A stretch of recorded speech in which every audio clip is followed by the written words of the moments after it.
আছে আমরা তাদেরকে মনে করি, তাদের প্রিয়তমাকে মনে করি, হ্যাঁ। আর যাদের নাই তারা ইধিকা পলকেই মনে করতে হবে, কিছু করার নেই।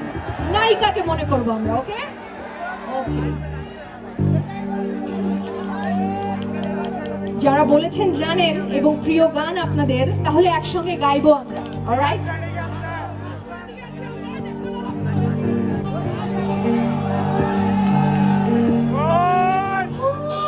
চিরদিনই পাশে থেকো, সুখে দুঃখে জড়িয়ে, অভিমানে অবদারে মায়া দিও ছড়িয়ে।